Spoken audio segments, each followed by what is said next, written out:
I've seen so many clips like this, but I selected a few just so I can share with you guys and you can see what I'm talking about. Every time AI job loss comes up, somebody eventually says the quiet part in the weirdest way possible. Like the nightmare scenario is that humans suddenly have too much free time, as if the average person is just sitting there emotionally bonded to their email job, their call center script, their second job, their mandatory overtime, their commute, their back pain, and their rent. If you have this concept of a drop-in employee, you have free labor, physical and cognitive, trillions of dollars of it. It makes no sense to hire humans for most jobs. If I can just get, a $20 subscription or a free model to do what an employee does, first, anything on a computer will be automated. 5 years, all the physical labor can also be automated. We're looking at a world where we have levels of unemployment we've never seen before. I'm not talking about 10% unemployment, which is scary, but 99%. Okay, so that is not a people need hobbies problem. This is a society level emergency. Because if you really think that a $20 subscription can replace human workers, the question is not what should the worker do with all their free time. The question is who gets paid, who owns the system, who gets fired, and who is still expected to buy groceries after their labor is suddenly treated like a software bug that needed to be upgraded and replaced. What would you say to those people? What should they be doing with their lives? Should they be retraining in something, or what time frame? So that's the paradigm shift here. Before, we always said this job is going to be automated, retrained to do this other job. But if I'm telling you that all jobs will be automated, then there is no plan B. You cannot retrain. Look at computer science. 2 years ago, we told people, learn to code. You are an artist, you cannot make money, learn to code. Then we realized, AI kind of knows how to code and getting better. Become a prompt engineer.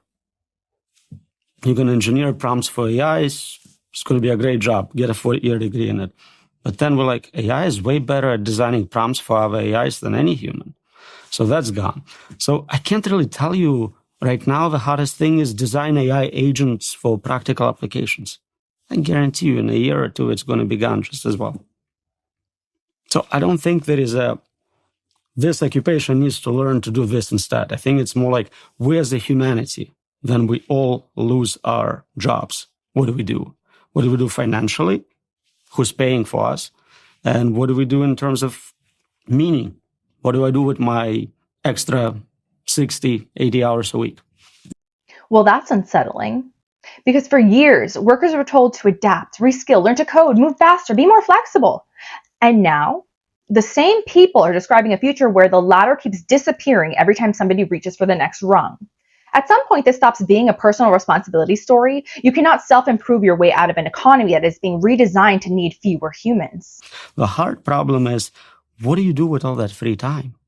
For a lot of people, their jobs are what gives them meaning in their life, so they would be kind of lost. We see it with people who retire or do early retirement.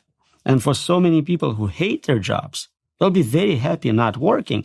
But now you have people who are chilling all day.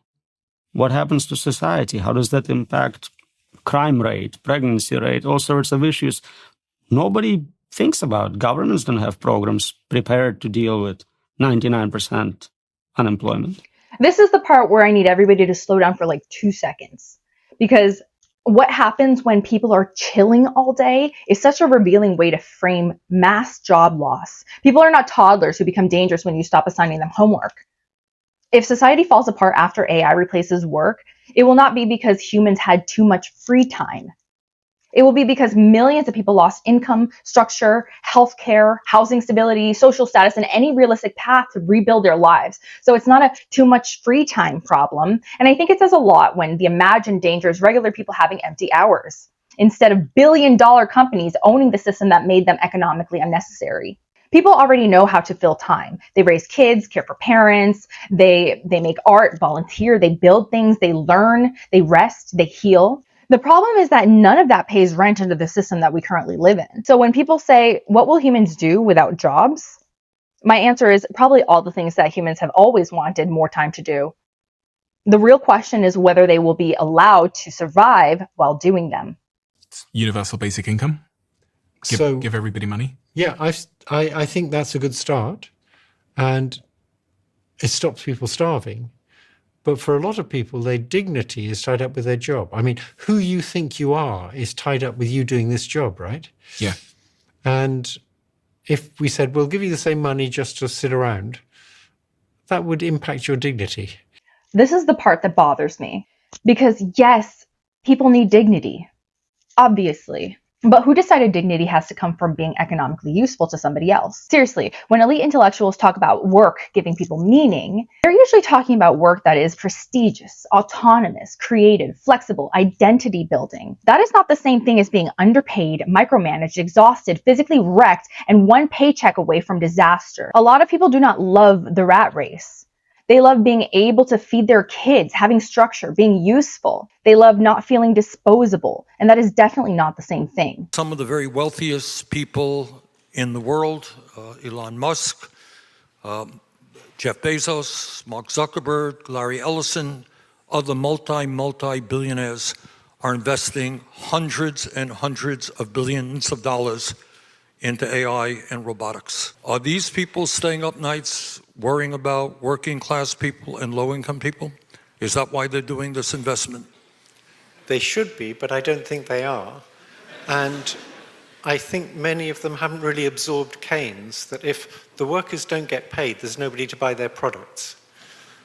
And they haven't really thought through the massive social disruption we'll get if we get very high unemployment. Exactly. The people building this future are not sitting around asking, how do we make sure everyone has housing, healthcare, education, dignity, and time to live? They're building the machines first. Then everyone else is supposed to figure out the moral philosophy afterwards, and that's backwards. Hi, my name is Zach. I'm an undergraduate senior, and I'm studying human science. And I was just wondering, have you seen the movie WALL-E? Because I feel like, as you've been saying with AI and all the potential benefits, why does it not make sense for us to invest all of our money, all of our time into developing really, really powerful super AIs so that they can just take care of all of our problems? And in the future, we don't have to worry about things like working and jobs. You've raised a very important question. And I think you're saying, hey, this is great. AI is going to come. You don't have to do this job. You don't have to do that job. Really, really good. Do you think that is what Mr. Musk and Mr. Bezos have in mind? Do you think that's why they're spending hundreds of billions of dollars to say, hey, isn't this great? We could lower the work week. We can guarantee healthcare, high quality healthcare to everybody. We can expand life expectancy. We can solve global warming. Man, let's go do it. That's what we want to do. Do you think that's what these guys have in mind? Probably not. Probably not. And what Dr. Hinton was saying is exactly the issue.